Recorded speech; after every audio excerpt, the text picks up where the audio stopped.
tentang buku tanpa kata. Ada yang tahu buku tanpa kata ini?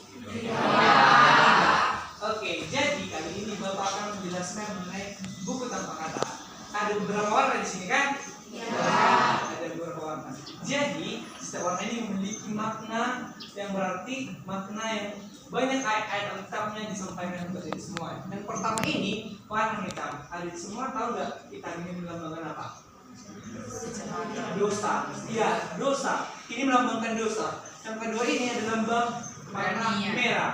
Merah artinya penebusan Yesus Kristus pada kita. Dosa-dosa kita dihapuskan dengan percuma-cuma. Nah, warna putih artinya warna suci.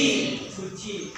Nah, selanjutnya ada warna hijau. Makna hijau ini yaitu bertumbuh, menyebarkan firman Tuhan. Selanjutnya kuning. Kuning ini bermakna hidup yang kekal. Allah memberikan kenikmatan kepada kita.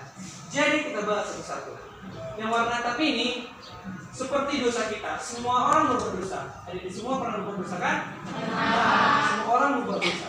Dalam Alkitab juga dikatakan dalam Roma 3 ayat 3 berbunyi, karena semua orang telah berbuat dosa dan telah kehilangan kemuliaan Allah. Nah, orang yang telah berbuat dosa kehilangan kemuliaan Allah. Tetapi ada di semua dosa-dosa kita yang banyak itu dihapuskan dengan penebusan Yesus Kristus. Penebusan Yesus Kristus. Di dalam 1 Petrus 1 ayat 18 berbunyi demikian, dan kamu ketahui bahwa kamu telah ditebus dengan cara hidupmu dan dosa-dosamu dari nenek moyangmu, bukan dengan barang panah, bukan juga dengan perak dan emas. Bayangkan dosa-dosa kita yang banyak kita dari semua dihapuskan Tuhan dengan pengorbanan di kayu salib. Dosa kita yang mencuri, membuli, membohongi teman, dan lain sebagainya yang melanggar perintah Tuhan yang disebut. Nah, Tuhan hapuskan dengan penebusan dosa kita. Disalibkan Yesus di kayu salib, disalibkan Yesus untuk menebus dosa kita. Bayangkan dosa kita berubah tetapi Tuhan ada nggak diminta dari kita uang? Ya ada kan? Nah, sebagai itulah kita sebagai murid-muridnya harus kita maknai, harus kita jalani, harus kita jiwai sebagai murid-murid, sebagai peserta didik kita untuk menghargai, untuk mengimani Yesus dalam kehidupan kita. Nah, warna putih ini dari semuanya di dalam 2 Korintus 5 ayat 17 dikatakan seperti ini. Jadi siapa yang ada di dalam Kristus ialah ciptaan baru, yang lama sudah berlalu, sesungguhnya yang baru sudah datang. Nah, kita warna putih ini dari semuanya diajak Tuhan bertobat kita dari semuanya, bertobat kita dari semuanya dari dosa-dosa kita. Kita mulai dari kita sendiri, kita memperbaiki diri kita ubah diri kita yang dahulu kita sering berbuat dosa, tapi kita ubah diri kita dengan kesucian kita, bertobat dan bersungguh-sungguh untuk memuliakan nama Tuhan dan semuanya. Nah, bukan hanya mentok pada diri kita sendiri.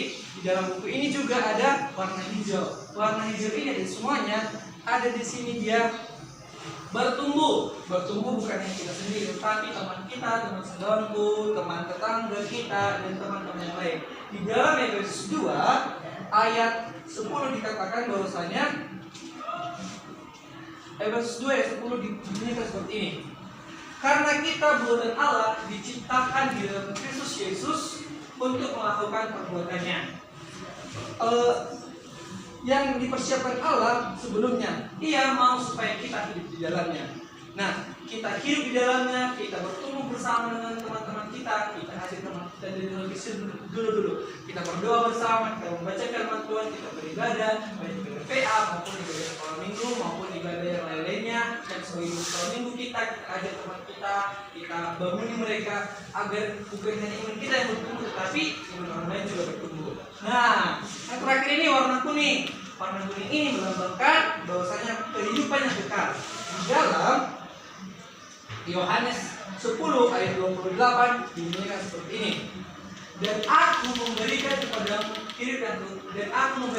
mereka hidup yang kekal, dan mereka pasti tidak akan binasa, dan tidak ada pun seorang pun merebut mereka dari tanganku. Nah, ketika kita mengimani Yesus dalam kehidupan kita akan diberikan hidup kekal.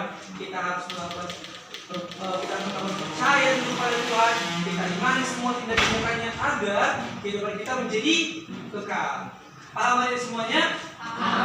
Semuanya makna buku ini kita rasakan dalam kehidupan kita, benar kan?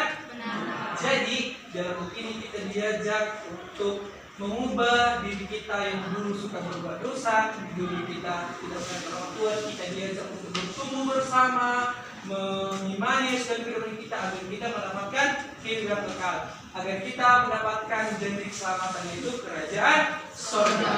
Oke, demikian dari semuanya, semoga bermakna buku kata-kata yang Bapak sampaikan. Shalom.